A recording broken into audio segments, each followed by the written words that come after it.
Hi అండి, welcome back to my channel. అయితే మనం శ్రావణ మాసంలో వరలక్ష్మి వ్రతం చేసుకుంటాం కదండి. పౌర్ణమి ముందు వారంలో, అంటే పౌర్ణమి అంటే శుక్రవారం వచ్చింది కదా, ఆ ముందు వారం శుక్రవారం మనం చేసుకోవాలండి. ఇంకోటి ఏంటంటే ఇంకో రకంగా కూడా చెప్తారు. శ్రావణ మాసంలో వచ్చే మొదటి శుక్రవారం కాకుండా రెండవ శుక్రవారం వరలక్ష్మి వ్రతం చేసుకుంటాం కదా.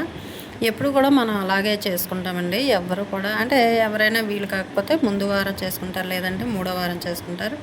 కొందరైతే నాలుగో వారం కూడా చేసుకుంటారండి. చేసుకోవడం అనేది ఇంపార్టెంట్. అయితే రెండో వారంలో చేసుకునేటప్పుడు మెయిన్గా మనం ఏంటంటే ఇల్లంతా కూడా శుభ్రం చేస్తామండి. ముందు అంటే పట్లు దులపడం, అలాగే పాత సామాన్లు ఏమైనా ఉంటే అవన్నీ క్లీన్ చేయడం, ఇతడి సామాన్లు క్లీన్ చేయడం, ఇవన్నీ చేసుకుంటాం కదా. అవన్నీ కూడా మన సాంప్రదాయంలో ఒక రకమైన అంటే మన హెల్త్ పరంగా కూడా అది అలా ఇంట్లో ఏదో ఒకటి పాడైపోయినా సరే మనకి హెల్త్ ఇష్యూస్ అవి వస్తాయి. అందుకనే చెప్పి మనం పూజా నెపంతో ఇవన్నీ కూడా క్లీనింగ్ చేయాలి అని ఒక ఆచారం అయితే పెట్టారండి పెద్దలందరూ కూడా.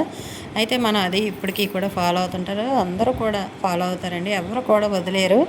వాళ్ళు చెప్పేది ఏంటి నేను చేసేది ఏంటని కాకుండా ఇల్లంతా కూడా నీట్గా ఉంచుకోవడం ఇవన్నీ చేసుకుంటారు కదా.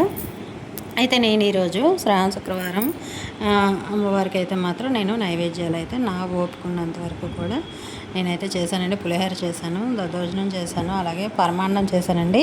పరమాన్నం అంటే కొందరు క్షీరాన్నం చేస్తారు. అమ్మవారికి లక్ష్మీదేవికి క్షీరాన్నమే పెడతారండి, పరమాన్నం కాకుండా. పరమాన్నం అయితే బెల్లంతో చేస్తాము, క్షీరాన్నం అయితే పాలు పంచదారతో చేస్తాము. అయితే కొందరు చక్కెర పొంగల్ చేస్తారు. ఈ మూడిట్లో ఏదైనా పెట్టచ్చండి అమ్మవారికి, చాలా మంచిది. అమ్మవారికి ఈ రకంగా పులిహోర చేయొచ్చు, లేదు దద్దోజనం, ఈ రెండిట్లో మిస్ అవ్వకుండా రెండు చేసుకోవచ్చు. లేదంటే ఒకటి మిస్ అయినా ఒకటి పెట్టచ్చు. ఎందుకంటే పాలతో తయారు చేసిన ఐటమ్స్ ఎక్కువ అమ్మవారికి మనం పెడతాము, లక్ష్మీదేవి అమ్మవారికి. ఇంకోటి ఏంటంటే మెయిన్గా మనం వడపప్పు చలివిడి అనేది పెట్టాలండి. ఎందుకంటే వడపప్పు పెసరపప్పుకు సంబంధించింది కదండి. వడపప్పు మనం పెసరపప్పుతో కదా చేస్తాము. అయితే పెసరపప్పు ఎక్కువగా మనం దేవుడు నైవేద్యాల్లో మనం ఉపయోగించినట్లయితే కొన్ని దోషాలు అయితే పోతాయి అని చెప్పి మనం వడపప్పు చలివిడి అనేది నైవేద్యంగా సమర్పిస్తామండి.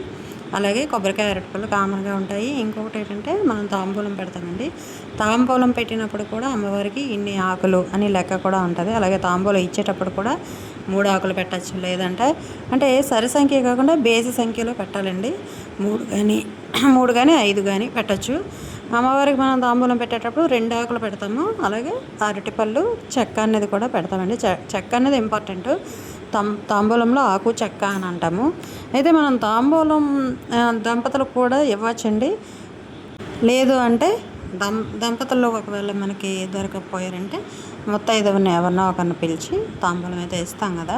అయితే ఈ వరలక్ష్మి వ్రతంలో ఇలాంటివన్నీ కూడా ఇంపార్టెంట్ అండి. కొన్ని పాయింట్లు, ఇల్లు క్లీనింగ్ అనేది ఒకటి మెయిన్ పాయింట్. అలాగే ఇల్లు శుద్ధి చేసిన తర్వాత దేవుడి గది కూడా శుద్ధి చేస్తాము. అలా తర్వాత మనం ముత్తైదువులకి తాంబూలం ఇవ్వడం అనేది కూడా మెయిన్ పాయింట్. ఇంకోటి అమ్మవారిని ఆవాహన చేసి అమ్మవారికి పూజ అయితే చేస్తాము. అలాగే చాలామంది ఏం చేస్తారంటే బంగారం కాసు అనేది, లక్ష్మీదేవి కాసు అనేది పెడతారండి అమ్మవారికి. పెట్టి అది ముత్తైదువులు ఎవరైతే పెట్టారో వాళ్ళు మెళ్ళ కట్టుకోవడం ఆనవాయితీ. లేని వాళ్ళు మామూలుగా పూజ అయితే చేసుకుంటారు. ఈ రోజుల్లో అయితే బంగారం అయితే కొనలేరు కాబట్టి మామూలుగా అయితే పూజ చేసుకుంటాం. ఎప్పుడూ బంగారం కాసు పెట్టేవాళ్ళం, అది లేదే అని చెప్పి ఎవరు కూడా బాధపడద్దు. అమ్మవారికి పూజ ఎలా చేస్తామనేది ఇంపార్టెంట్ అండి. వచ్చే సంవత్సరం మాకు ఇవన్నీ సిరి సంపదలు ఇస్తారేమో కదా, అమ్మవారికి పూజ చేయడం అనేది మానొద్దు. ఎవరు కూడా ఇంట్లోనే అందరూ చేసుకోండి. ఇంకోటి ఏంటంటే అమ్మవారికి ధూపదీప నైవేద్యాలు కూడా సమర్పించిన తర్వాత మనం ప్రశాంతంగా అడగాలి అమ్మవారిని మనస్ఫూర్తిగా.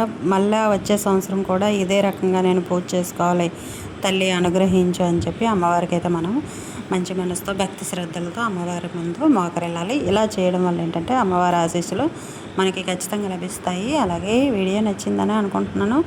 ఇంకోటి ఏంటంటే అమ్మవారు పూజ చేసేటప్పుడు ఎవరు విసుక్కోకుండా ఇంత శ్రమ పడిపోయినా అని చెప్పి ఎప్పుడు అనుకోకుండా అమ్మవారి మీద శ్రద్ధ భక్తులతో పూజ చేసుకోండి.